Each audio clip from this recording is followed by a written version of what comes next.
Hello, everyone, and welcome back to another episode of Art in the Wild. I hope you guys are getting out and doing a lot of shooting and birding and stuff like that. For me, we're in that weird lull period where, like, the owls, the owls and all of the winter subjects haven't come back, but all of our shorebirds and stuff have left. So I'm kind of left in this weird in between space. But this is saw-whet season right now, so the saw-whet owls are migrating through, and it's the best time of year to look for them, and there's tons of them, but they're just very small and hard to find. So for the rest of the day, after I record this, I'm going to go out and check little tiny pine trees over and over and over again, and I'm going to do that for the next couple weeks and hope I can land myself a saw-whet. But for today, I have a pretty good episode lined up for you guys. I have Simon Smith, who is a 30-year-old wildlife photographer based in Vancouver, British Columbia, and recently he's gotten into doing wildlife photography trips and kind of participating in ecotourism and going to some pretty badass places. We'll talk about that in the episode, and shooting some pretty awesome animals. But yeah, so we just talked about his experience with ecotourism. It's more of a general ecotourism episode. It's definitely a topic I'm going to want to explore more in the future. But we talked about a lot of stuff. There's a lot of value here. I've been all over the country for wildlife photography. I've been to Alaska, I've been to Hawaii, all this stuff. But I've never even stepped foot in Canada, let alone flown to any other country, right? So, yeah, I learned a lot. And about Africa, it's something I've been thinking about, but also kind of like worried about. It hasn't been on the top of my list because, it seems like there's so much craziness with all the jeeps and all the stuff. I definitely learned some good stuff in this episode with that, and also all kinds of other topics. So yeah, that's the episode. Before I do get into it, real quickly though, this is episode 10, so a little milestone we got. I'm excited. Apparently, stats say 90% of podcasts quit before episode 3, so we are way past that. And then 90% quit before or after the 20 episode mark, and so yeah, I will see you guys there at 20. But without any further ado, I'm going to start up the episode. I hope you guys enjoy it as much as I did.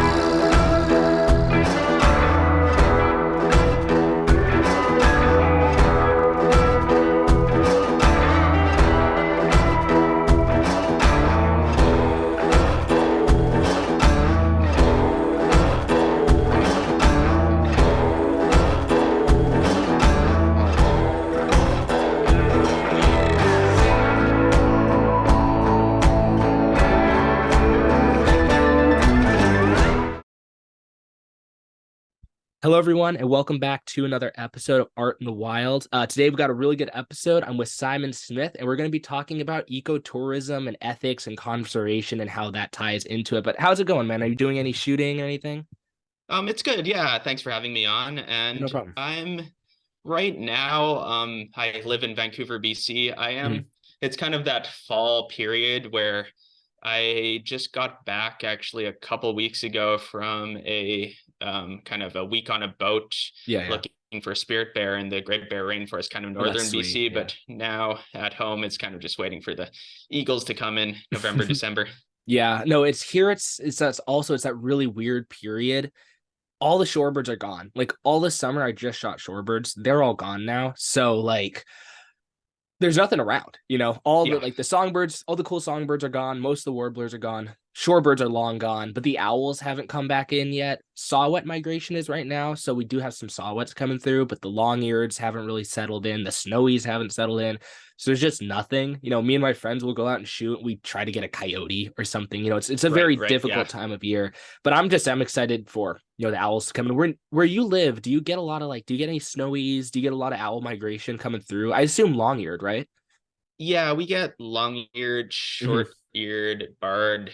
Yeah. I'm not the biggest owl guy. I think I'm like a combination of not too lucky with owls, but also I don't spend too much time going out to look at them. I'd prefer to go find like eagles or like shorebirds or something that I More feel is a active stuff, right? yeah, more active, Yeah, more yeah. consistent. But Mhm. we do get good owls. I think snowy owls, we get the blooms every 4 years, however many somewhere like years. that. And I think that was like the last one we had was before I started wildlife photography. So I don't have too much experience in doing that. Yeah, yeah.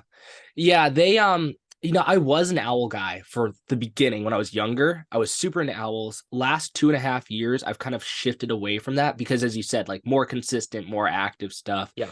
Shorebirds, like I want to be able to go out and get photos. And with owls, that's not really a guarantee most of the time.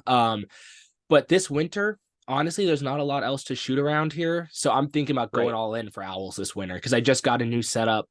So I'm able to do long exposures now. On my old one, it didn't Oh, work. cool. Like that Okay. was, I have a mirrorless now with good in-body image stabilization. On my D500, it's like no chance. I'd try Yeah. to I'd get that thing on a tripod. It wouldn't be sharp at all. It was super grainy. So I'm thinking about going into owls this year and kind of specializing in that and hopefully getting some good long exposures. But speaking of like, getting into wildlife photography and stuff, what's your story with it? Like, how did you really start doing it? Because I know a lot of people have, like, some people start during the pandemic, others start like 10 years ago, whatever it may be. So, how did you get into it?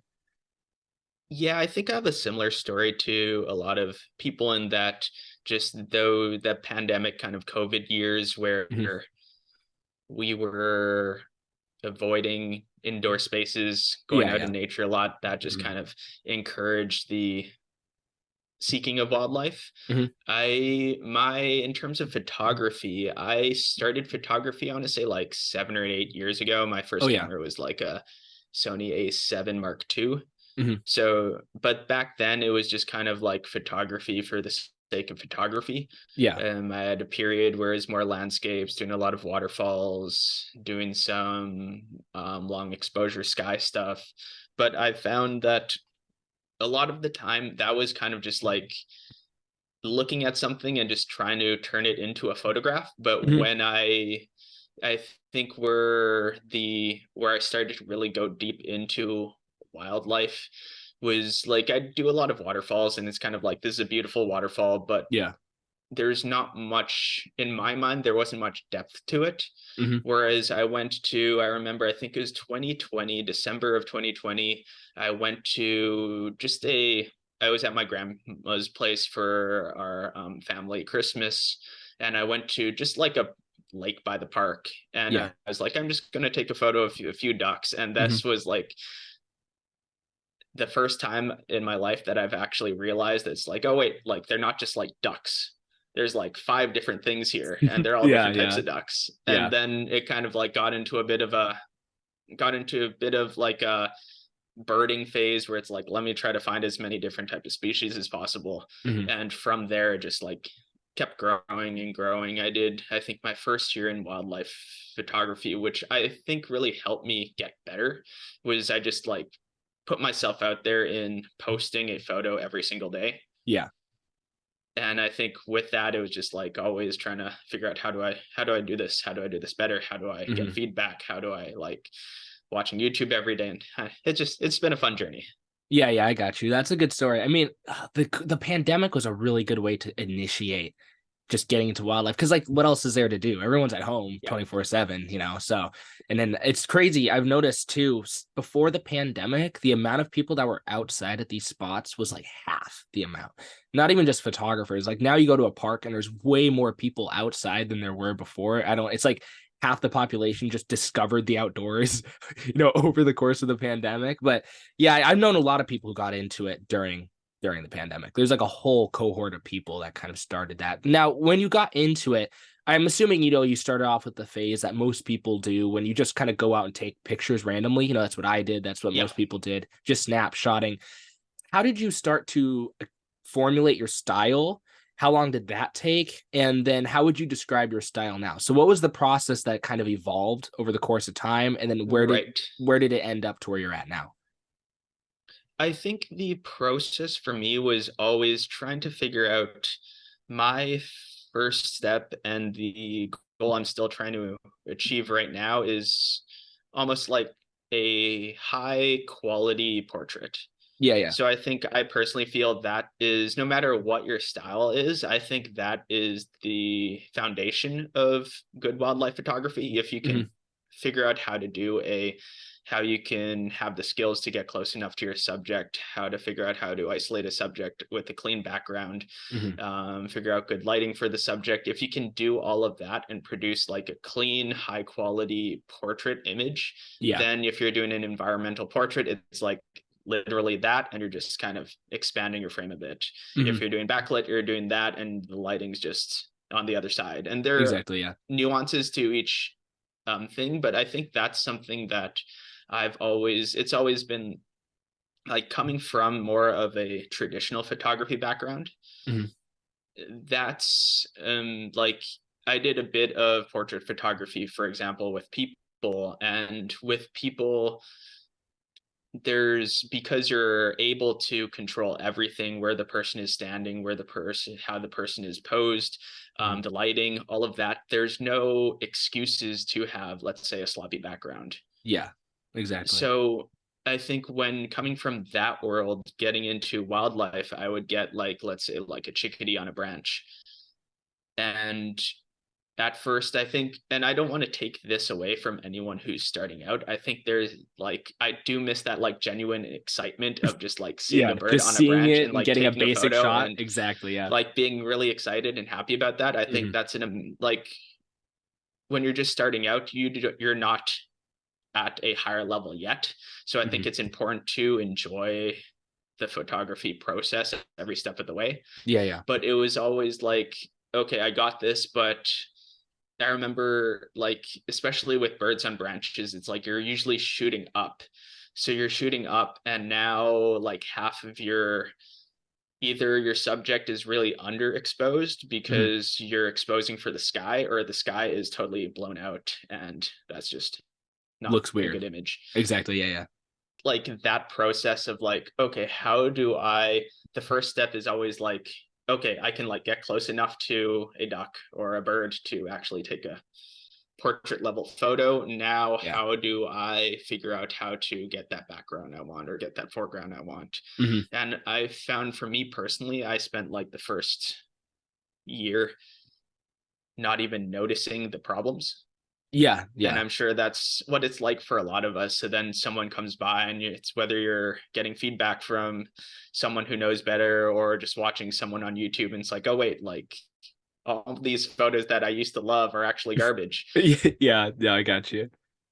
And I think just going through that, and now looking at, and we can talk about the traveling aspect, but when I look at your standard photo from like Africa, or like an Alaskan bear, I feel a lot of them do feel somewhat snapshotty to me. Hmm. So how do I like replicate that like beautiful, perfectly clean and well lit duck photo that I can take in a pond? Now do that for a lion in Africa, or do that for Yeah. like a puma in Patagonia. Hmm. And I think it's easier said than done, because of course in a your local park you can control a lot more things than if you're traveling. But for Yeah. me, Yeah. that's always been the goal. Hmm. Yeah, I got you. So you mentioned YouTube a lot. Is that kind of like where you started to get your information? Because I got it. You said you were like in the beginning stage for about a year and they started improving. I was Yeah. there for 5 years. I was there Yeah. for a very long time. So I was Right. kind of stuck in that. How I improved is I got added to a group chat of people, and then Yeah. they just kind of started helping me out with all the information about eye level, lighting, things of that nature. Did that mainly get initiated for you by like YouTube, so like Scott Keys or like Ray Hennessy or something like that? Or was it more of like, you also mentioned talking to somebody as well? Was it more of having somebody to communicate with, or was it just a mix of both? Yeah, I'd say a mix of both. I think I did go through YouTube, like, of course, the classic Scott Keys, Ray Hennessy. Mhm. One person that I was very influential to me in terms of YouTube was, do you know Tin Man Lee? Yes, yes, yeah. Like, I liked he has that kind of like straightforward type of, It's good. Yeah, yeah. almost like a brash Portraiture. Yeah. attitude of like, if there's anything distracting, it's like he calls it a non-photo. Yeah, yeah. And I kind of like that. And I think it was around the time where I was looking at a lot of his stuff, which is just kind of like, it wasn't, for me, it wasn't even a technical adjustment. It was Hmm. just understanding that, like, just mentally saying, hey, I need to raise my standards. Yeah. Just like looking at all my photos and being like, this is a problem, this is a problem, this is a problem, and Hmm. figuring out how to adjust for that. Hmm. And that alongside, I think it was late last year where I was also added to a lot of these group chats. And Hmm. I think the group chats are also helpful as well, where it's more so just like throwing a photo out to the crowd and they'll start to pick it apart, which is always Yeah. fun and educational as well. Yeah, that really, it was getting that live feedback that helped me because I was like deep into the mindset of, oh, all a good Yeah, image is just a snapshot of a subject. And like right, for like years on my Instagram page, it's just the same level quality of image. I mean, they kind of got better, but it wasn't they weren't getting like artistically better. I was just getting luckier with encounters because I was spending more time outside. Then I got right. added to this kind of community, and all of a sudden there's all this stuff being thrown at me is like eye level golden light. I mean, and I would send an image, horrible image. It'd be like hard light, not even bare, like grainy, barely Right. sharp. And I'd be Yeah. excited because it was a cool subject. I'm like, what do you guys think of Yeah. this? And they're like, it's garbage, right? And it's harsh at Yeah. first, but that really that communication does help a lot. Now you've mentioned like you casually mentioned shooting lions and pumas and all this crazy stuff. Right. Where have you been to for photography for like ecotourism and stuff? So I've done a few local trips. We talked, I mentioned the Spirit Spirit Bear Bears. one. Hmm. A lot of around here, a lot of whale watching, bear stuff.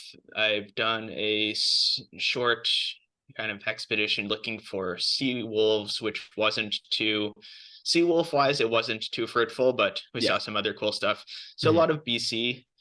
In terms of international, my first trip was last summer where I went to Iceland, and that was kind of a little less organized, just kind of driving around in a van and trying to. My goal is to go find some puffins, and I ended up seeing some puffins. So I was happy Yeah. about that. The shots I got were not too great, but that was just my skill level at the time, so it's all good. But other than that, this year, Kenya in the winter, then this summer I was in Patagonia, which was pretty That's cool. crazy. That pretty cool is an understatement, I think, especially with the images you got. Oh yeah, no, I think like Patagonia was pretty unreal in terms of, and it's always hard to know what to expect Hmm. when, because this is also new stuff to me, but I think going to a place like Kenya, not to take anything away from Africa, I think any wildlife photographer needs to get out to Africa sometime because it's Yeah. Africa. Yeah. Yeah. But it's that kind of, it's that more traditional, like you're in a safari vehicle, you're going around and you get to see a lot of cool stuff, but it's Hmm. still, it's almost like you're being hand delivered. Like these lions are delivered to you on this platter Hmm. because I'm Yeah. not really doing any work. I'm just like sitting in a car. And then when something's in front of me, I'm like, okay, let me figure out how to shoot this properly. Yeah. Yeah. Whereas the cool thing about Patagonia and kind of the way the pumas there are raised or learn how to interact with people, it's just they don't care about us. Hmm.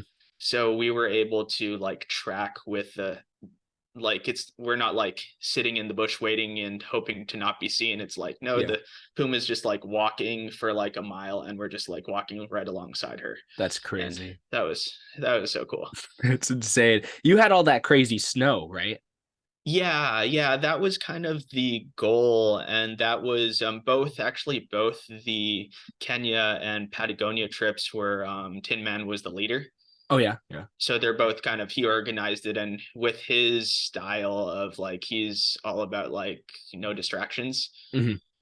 And he was like, the only way there are no distractions in Patagonia is if it's like pure white with snow. So that was the goal. Yeah. And I was Yeah. like, okay, let's just like figure it out. And it was pretty cool because he did 2 weeks of tours. I was on the second week. Hmm. The week before, they got some really cool close encounters with like morning light and stuff, but they didn't get any snow at all.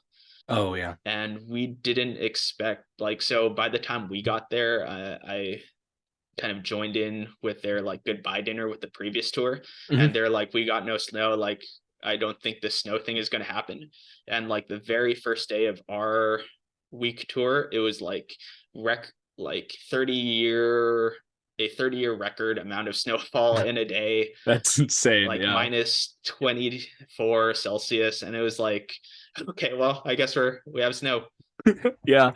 No, I imagine being those people, dude, that were Yeah. there the week before and then you leave and instantly there's just snow. It reminds me of I went to Katmai this past summer and I was doing the Oh, bear cool. stuff and it was only Yeah. for like a day with a group. We were there and the day after, or it might have even been the same day, just after we left, there's like a bunch of wolves that just showed up and were hanging Wow. out. And I was like, Yeah. it was, yeah, I bet that second group was super depressed with all the snow that you guys got.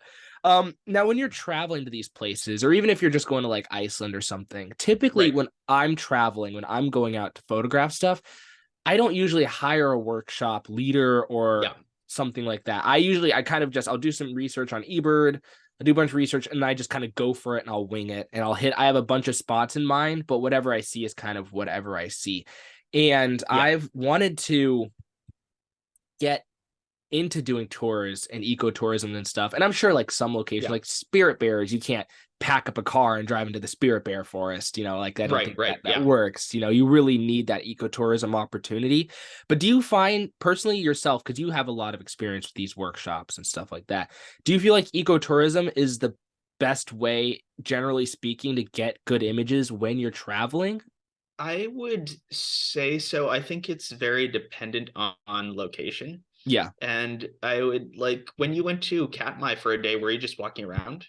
Yeah. So we came in. I've been there twice. The first time was just one of the 3 hour trips that you take out of Homer and then you fly Right. in on a plane, land on the beach. The second time I was with a bunch of people I knew on Instagram. So there's a bunch of photographers I've known for a while. We stayed at this lodge. It was organized by this company out here called Hunts Photo and Video. And we'd fly out from the lodge and land on the Right. beach. And then we would just walk around. And they have their issues though with like lighting conditions. You get out there Yeah. like 9 a.m. and then you leave at like 4 p.m. and the light's hard the whole time. But yeah, we were just kind of Right. walking around the whole time basically.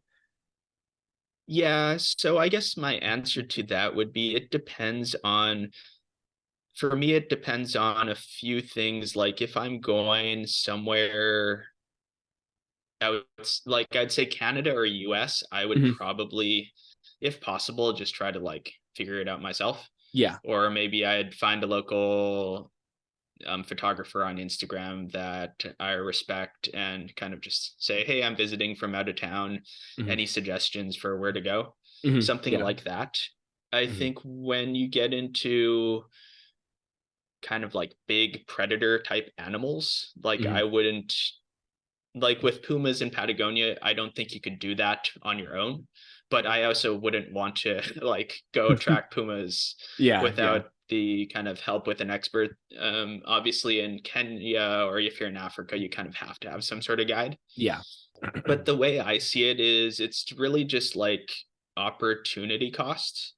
The more expensive based on the cost and time it takes to get somewhere. So if it costs, let's say these days, like $2,000 to fly across the world somewhere to see an animal, Hmm. like, if I'm paying $2,000 for the flight, can I afford to risk kind of like trying to find it on my own? Or Yeah. is it better to just find a guide and almost guarantee that I see it? Hmm. Whereas if I'm just driving down to, let's say, Washington State, then I'm more willing to take the risk of potentially not seeing anything. Yeah. But it's also, for me, it's just like maybe like $100 worth in gas back Hmm. and forth. And if I don't Hmm. see anything, whatever. Exactly. Yeah. Yeah. No, that makes sense. I mean, it's weird because I've never been out of the US. That's the first thing. I've never even Right. set foot in Canada. I've never I've been to Hawaii, I've been to Alaska, I've been to all these Yeah. crazy places, but I've never been outside of the US. So most of the places I've been to, it's been really accessible. Like it's the same language, everything like that. And I don't have to worry about like being in Africa, for example, where you can't go Yeah. somewhere without a guide. And I've thought about hiring workshops and stuff like that. Yeah.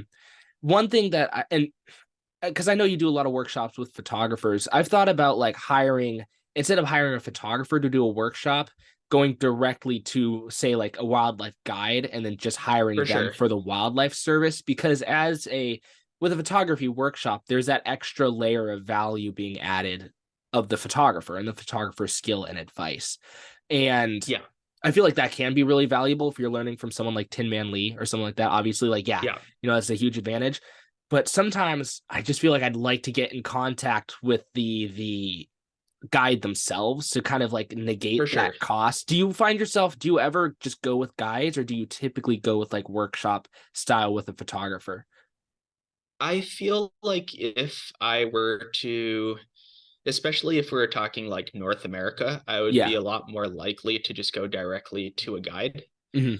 Whereas if I'm trying to, not that I would, but if I, in my mind, it's like if I try to book directly through a guide in like somewhere in Africa, Hmm. there, the chances of me getting like scammed are Or high. exponentially higher than like being Yeah, in yeah. America. Hmm. And there's that. There's I think a good example actually is the Ocean Light Adventures is the ship that I went on to go see the Spirit Bear. Hmm. And it was an incredible trip. The crew that runs the ship, they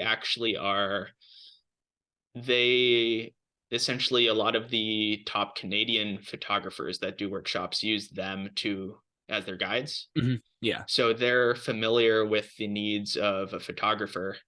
And it was a really incredible experience with them because I got to go with them. It was 8 people on the ship. It was just me and basically one other person who was a photographer. Hmm.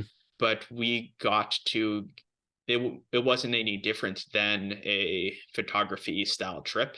Yeah. It was just now I don't have to, like, when we're right on the edge of the river and the Spirit Bear is right there, it's just me and one other guy, like kind of working around each other instead of like 7 people fighting for position.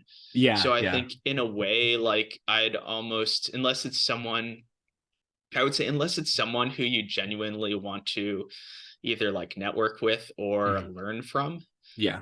I would probably rather just go direct to a guide. Hmm. Because I know, like, especially like with your work and the stuff that you're doing, I personally think your photography is a lot more creative and Hmm. kind of higher concept than a lot of Thank the you. standard like photography tour leader Yeah. guides out there. Hmm. So you don't, I haven't, I'm lucky enough to not have been in this situation, but it's almost like you don't want to, it's almost a little awkward if you were to go to a tour and you're getting like consistently better photos than like the tour leader Yeah, yeah. every day. Hmm. And it's like then you don't want to, like, you don't want them to feel bad or potentially do anything you don't want. It just gets awkward, I think. Yeah, and I'd imagine too, like as you said, like I have a bunch of crazy stuff I'll do with like foreground Yeah. and backlighting and stuff. And I don't necessarily want like, yeah, there's some people I'd absolutely hire for a workshop because I really like their work. Yeah. But if it's just as you said, like someone who just does really basic portraiture stuff, not Yeah. that there's anything wrong with that. I do like that. But if I'm trying to do something creative, I don't want them going in my ear constantly like, oh no, you gotta do this, you gotta do this, you gotta do this, right? Like I kind of Yeah. want to be able to do my own thing. And I'd feel bad hiring a photographer and then completely negating their entire part of the job, which is just adding Yeah. value through the photography. But it's crazy because there's some, I've heard about some stories like people will go to Patagonia, and this sounds like a massive risk to me. I don't know if I'd do it, but they'll go to Patagonia and they won't hire a guide. They'll just get in contact with the ranchers that are in the Right. area and then try to find a rancher who has one on their property and then just have the rancher Yeah. bring them to them for like almost free. And Right. that got me thinking a little bit. But as you said, like if you're spending $2,000 to fly there, a couple thousand, Yeah. dollars, do you really want to risk that? It's difficult. Yeah, but I've never done a workshop before in my life. Okay. I've Yeah. never done one. And I want to. I'd really like to, I want to get wolves really bad. You haven't done Yeah. Churchill yet, right? In general for the polar bears? No, I've been looking into it, but that's actually why I went to Iceland. I was thinking about doing Churchill or just somewhere Eastern Canada, last summer, but for whatever reason, it's just so expensive for us to travel domestically. And it's like, if it's cheaper to go to Iceland than like within my own country, I'm going to go to Yeah. Iceland instead. Hmm. No, that makes sense. Yeah, I want to do Churchill so bad. It's just every year the Yeah. prices keep getting higher and higher. It's crazy. But I've seen the videos of the wolves and stuff that they do there and the Yeah. bears. The wolves are like 10 feet away, and it would be unreal. It would be crazy. What if you could go anywhere right now, drop of the hat, any place to photograph the craziest wildlife, where would you go? I don't know. This is kind of like I don't know if there's any infrastructure around ecotourism, Mhm. but I'd love to do like Siberian tiger stuff in Oh, China. yeah, that would be wild. Yeah. But that's also like I have no idea. Like you Dude, might that's a die. business opportunity right there. Siberian tiger Yeah. workshops. That's yeah, I don't know if there's any. I think they're so hard to photograph. It would be like almost Yeah. impossible, you know. I think I think the best thing would be like blinds. There was this one like filmmaker who like sat in a blind for like months on end. He would like have his food and stuff there, and he would just sit there and wait for him. And he got some Oh video of wow. him that way. It was crazy. I don't remember the exact story, but I'm sure you can look it up and find it. It's a wild story. But yeah, I think Siberian tigers, Amur leopards too. I think I'm pronouncing that right. Amur leopards. I don't know if I'm, you know what I'm talking about, right? Though. Yeah, yeah. Yeah, they there's like 50 of them left in the wild or something like that. It'd be really cool to see those guys. Yeah, but looking at, you've been to all these ecotourism places, and these are like, this is kind of like the main topic I want to kind of discuss today. Yeah. You've been to these places. As a customer of these locations, how do you feel about how the wildlife is handled from an ethical perspective? Because when you're out shooting by yourself, you're able to control everything and you're really able Yeah. to act on your ethical values. But if you're with a workshop with 7 people, Yeah. that's a little different, and I've never experienced this, but I've seen videos and I've heard like horror stories from workshops, and it's like, man. So have you like, how, starting off, first kind of question, how do you feel about it generally speaking, overall, in all your experience? Is it generally they're pretty ethical for all of them, or less? I know it's going to vary between individuals, but overall. Right. Yeah. I think I would say from my limited knowledge, of course, Yeah, yeah. I don't think we've really, my groups at least, haven't really encountered any situations where we've directly interfered or bothered the animals. Hmm. What I think, especially with tours in BC, I think BC is a little, there's a lot of kind of environmental issues outside of ecotourism going on in BC, like salmon farms and all of that. But Yeah, in yeah. terms of the actual ecotourism trips that I've been on, it's been very respectful of the Hmm. wildlife. Yeah. I would say, and especially with mammals, like when we're with the spirit bear, we were there along and we're just kind of like sitting on the river and we just have the pleasure of just like watching this spirit bear like walk by us, totally Hmm. calm.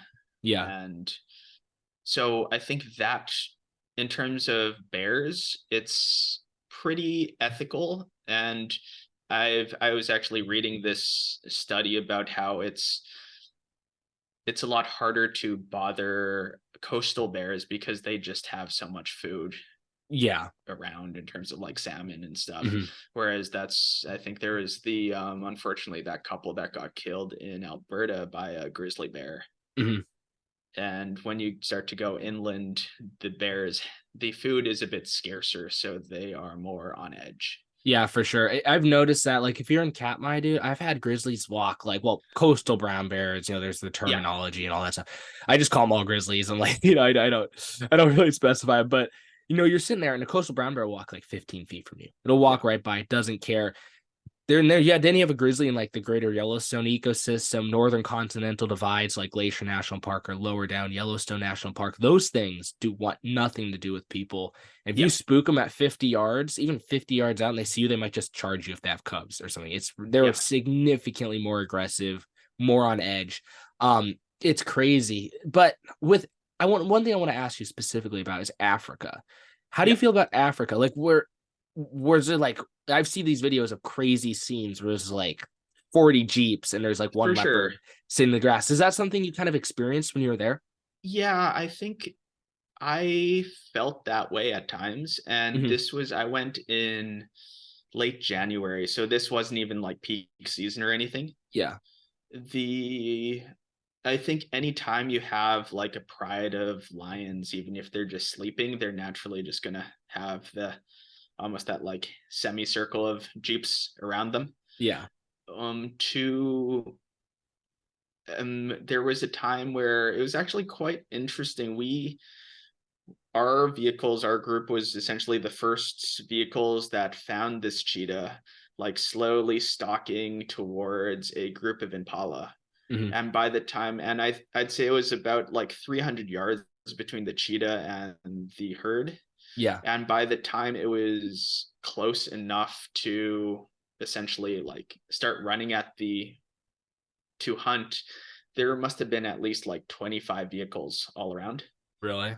That's crazy. And it was just kind of like at that point we were just like all the vehicles were parked, but it was interesting to see how these like Impala, they for whatever reason did not notice at all that for whatever reason there were like 40 vehicles around them, Yeah, and yeah. they like didn't it wasn't suspicious at all. Then we got to see the cheetah like chase down this young one and catch it. So Wow, that you saw that? yeah, it was That's like awesome, man. it's actually like flash of the eye. Hmm. They are faster than you expect, even though they're cheetahs. Yeah. And it was just really cool to see. But it was interesting in that despite all the vehicles around, it seemed like what would have happened in like a natural environment Hmm. without vehicles around happened anyways. Yeah. But there was also like, I think in my from what I've heard, the issue really comes when there's the annual wildebeest river crossings, Yeah. and that's where you have like 100 vehicles all along the The riverbank. banks. Yeah. And now it's an issue because if you're like a car that's like 3 rows back, like realistically, like what photos are you even getting? What are you even seeing? Hmm. But if you end up being a car that's right alongside the river because everyone's trying to get a view, you're essentially stuck there. Like there's Yeah. no way you can really get out even if you wanted to. Hmm. And I'd say that's more of a safety issue for the people. Yeah. But I think it's just hard because I don't think I have enough of an experience to know how much it's bothering the animals. Hmm. Yeah. I would say it seems like the animals there are just so used to cars Hmm. that there were times where I'm always trying to get like as low as possible. Yeah. So there are times where like we had a lion walking not like right towards the vehicle, but he was kind of just like walking right next to our vehicle. Hmm. And Yeah. I'm like leaning with my like top half of my body over the vehicle, Yeah. Yeah. like outstretched arm, trying to get like a low angle shot. And I'm just Hmm. looking at my guide or driver and saying like, "Are you sure this is okay?" Because he could just like look at me and just like pull me off. And he's like, "No, no, Yeah. it'll be okay." It's like, "Okay, I trust you." That's crazy. That's wild. Yeah. How did you? I have just a couple questions about Africa in general because I'm thinking Yeah, about it, but yeah, how you do really good with your perspective and stuff in your work and getting low and stuff like that. How did that right. really work in Africa? Were you able to get out of the car at all and get low at any, So or was it all just leaning out of the car?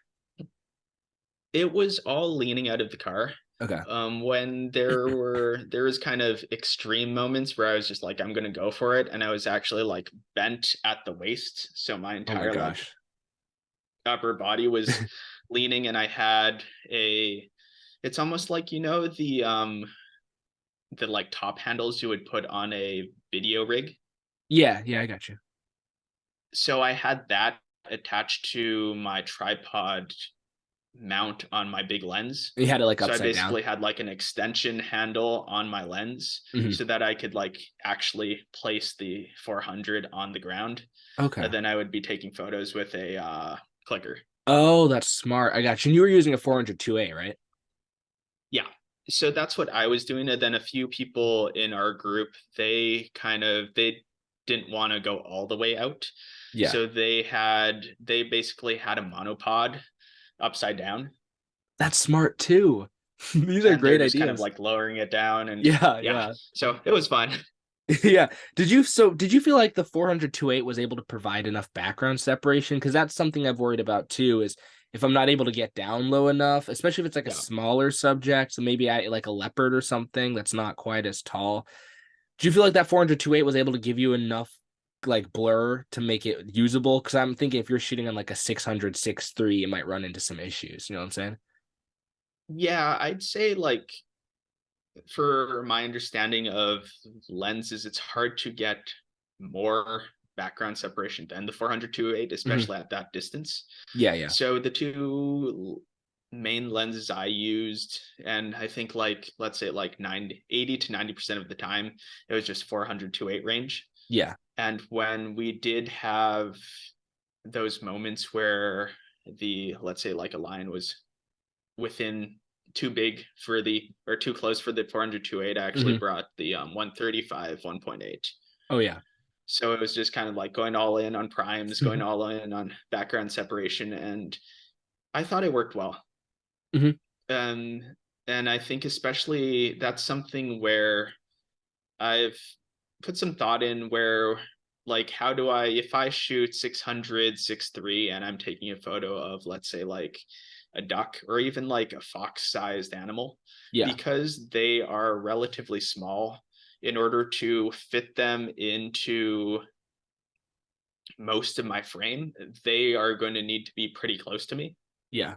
And because they are relatively close, that means the depth of field even at 6.3 is going to be relatively It's gonna thin be pretty good. Yeah, yeah, yeah, or yeah. I got narrow. you. Yeah.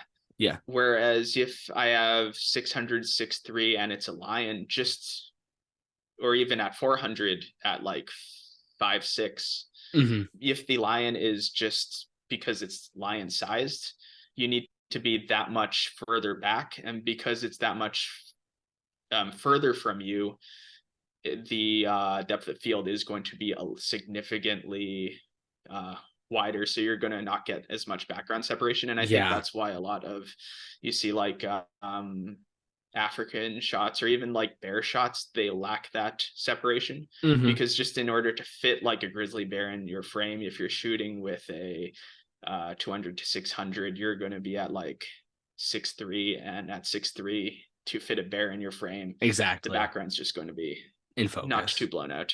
Yeah. Yeah, and that's something I even with like deer, and stuff like that. The only way I Yeah. was doing a lot of work with deer in Montana when I was going to school out there, and it was only way I could get a blurred background that I wanted was just shooting with the head of the animal and getting a head portrait. Yeah.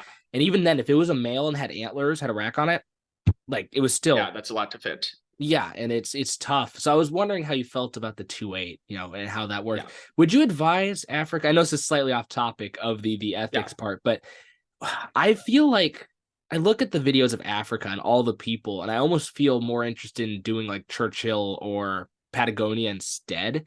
Would you Yeah. advise someone? I know you're gonna say like do Africa. Like, yeah, it's a good idea to do it at some point in your life. Would you advise it though as one of your first kind of ecotourism excursions, or would you advise going to some of the lesser known places first? I would like at this point, I feel like I would probably want to try out some lesser known places as Yeah. opposed to going to Africa. Hmm. I think Africa is a great experience, and I don't really have much interest in like leading photo tours, but if I were to lead photo tours, it would probably be in Africa, just because if I do, let's say I do like if I were to do a wolf tour or a polar bear tour, there's always a chance that people are disappointed because you just don't see anything because of luck. Whereas Yeah. it's like literally impossible not to see something in Africa because there's Yeah. just so much around. So Hmm. I think there's that part of it. I think it's really cool, but I think especially for someone, if I understand kind of your mindset with photography, it's like you want to do something that is unique. Hmm. And it is, I'd say it is pretty hard to like, there's so many photographers that go to Africa. And Yeah. when you go to Africa, your ability to express yourself creatively is essentially just vertical, meaning Hmm. that you don't have much control over where the car stops. Yeah. So if you're looking out the side of the vehicle, your only creative options are going to be what lens you're using and whether you're like on the ground level or standing up. So you just have like that level, that range of creativity. Yeah. Whereas if you go to like, for example, with the spirit bear on the river, that was cool because I had about like 30 to 40 feet of like river to actually just freely walk along. So I could Hmm. like walk along the river, get any angle that I wanted. And I think the more that's something that I look for when I go on tours. It's like how much, of course, in the spirit of not being bothersome and being ethical towards the animals, how much Hmm. freedom do I have to move around to kind of express myself creatively with my Yeah. photography? Yeah, that makes sense. And Yeah. that's No, keep going, it's keep going.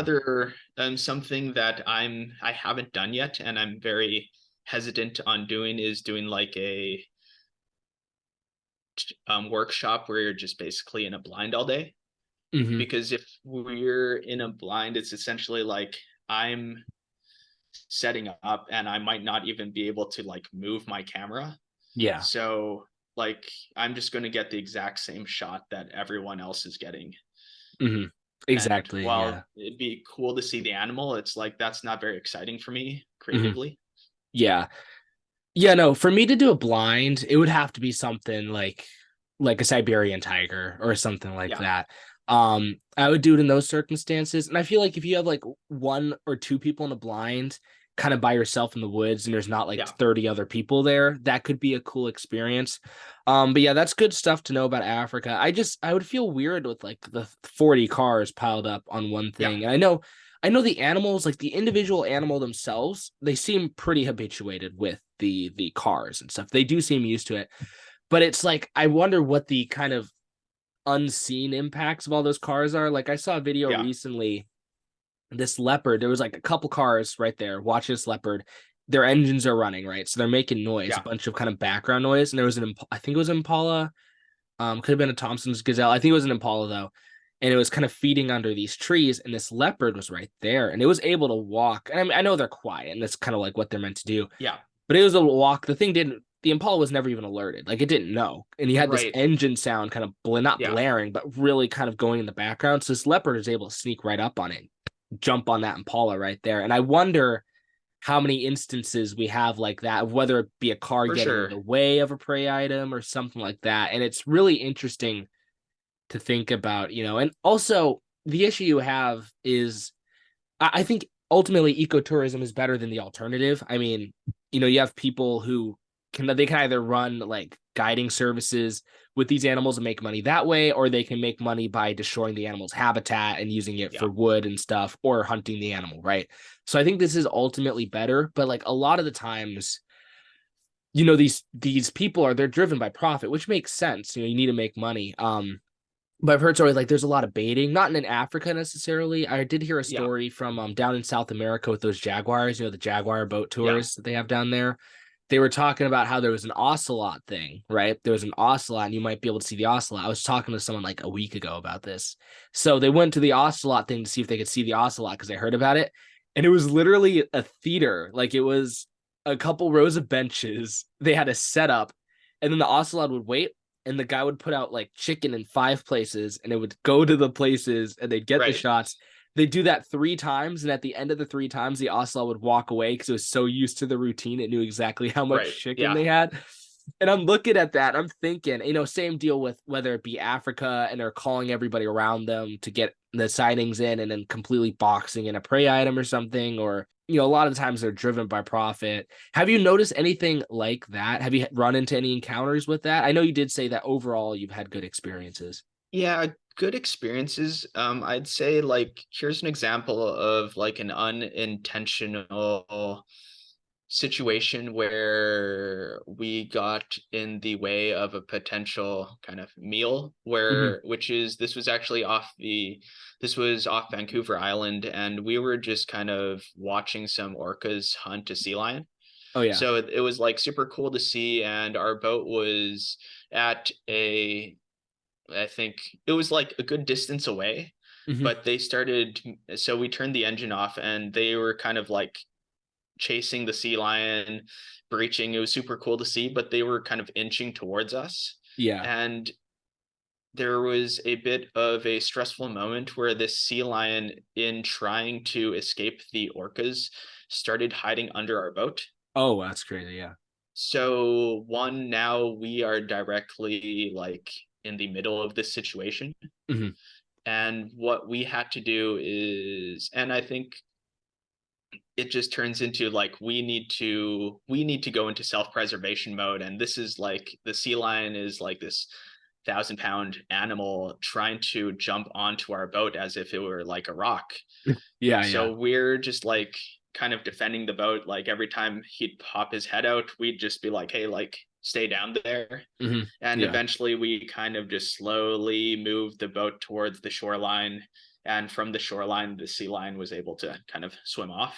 Hmm. So because of that, I don't know if the orcas would have got the sea lion if we weren't there, but definitely we were the reason that the orcas didn't get a Got away. meal. Yeah. Yeah. And I guess like later on, that same pod of orcas did catch something else. So I guess hopefully if they were okay, but just something like that where even if it's unintentional, Hmm. just the fact that there are humans in the vicinity of wildlife, Yeah. you can like I'm sure you've seen the videos of I think is like a penguin or something hiding behind a photographer in Antarctica. Oh yeah. There's like the what is it, that bird that's attacking like the baby I think penguin, and so, it's yeah. what's the bird? It's a is it a skua? I don't know, but I've gotten into massive arguments on that exact video because there's tons of people attacking the photographer for not helping the penguin. Yeah. Like they're going after him, like, why would you help him? And then you get into these big arguments on the line. You're like, well, you're not really supposed to do that as a wildlife photographer because Yeah. the predator has to eat, stuff like that. I think with the orca, I don't think that's really your. I mean, it's not your fault, and there wasn't like hundreds of people built up either. It was like Yeah. one boat, right? It was kind of just your boat, or Yeah, it was we're the only people around. yeah. So I mean, honestly, at that point, stuff's gonna happen, So I don't think that's too bad. I think that's pretty good. Honestly, you've done all these tours and you have those experiences. We're coming up on an hour, so I'm gonna wrap Yeah. it up. Coming up. Oh yeah, yeah. And I guess just one more thing I noticed, especially in Africa, and I'm in a way like there's the conservation aspect of things, Hmm. but it also feels a bit, I'm not sure how I feel about it, which is how I know in Kenya, at least in the Masai Mara, if let's say a lion has a fight with another lion and that lion is injured, they will kind of give that lion medical treatment. Oh really? Yeah. And I think in a way it's like it's good to like everyone understands the feeling that we need to like if a animal is wounded, we need to help them. Hmm. But just Yeah. imagining like the perspective of like this young male lion, like I'm finally like going to overthrow the king, like I won.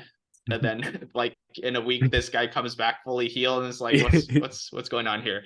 Yeah. No, that's tough. I mean, it's weird because they do they do that for prey items too? Like if an impala gets injured, will they help it or?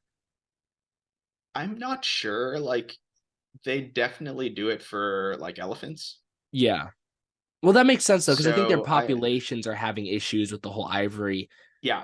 harvesting and stuff. And I've heard lion populations have gone down a lot too. So it could just be a strict conservational thing. And I know, especially in the Masai Mara, there's like the Masai people. Hmm. So the people who have always lived there, and it's an interesting dynamic where this is like a national park, and you have all of the land cruisers going around doing tours, and then you have the people who have lived there for generations and generations, and they're farmers and they raise cattle. Hmm.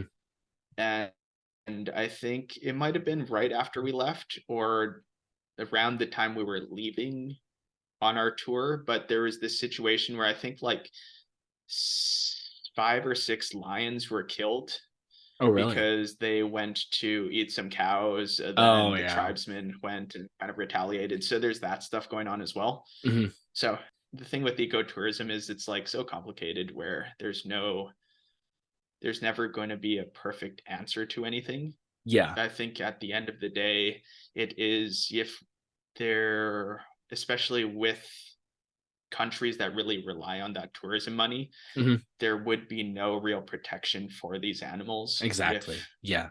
they didn't have that tourism incentive.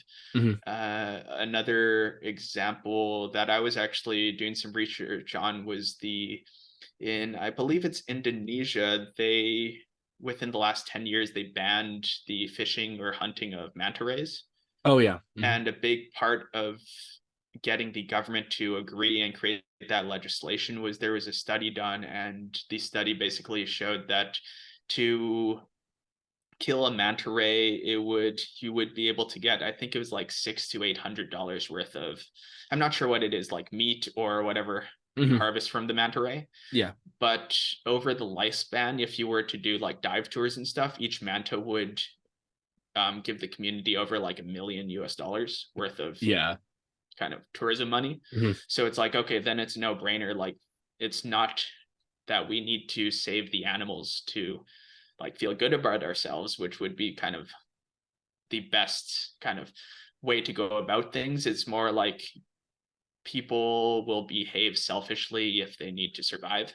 Hmm. And it's actually the best way to protecting and kind of appreciating the animals, and getting that tourism is going to be eventually the most kind of economical solution as well.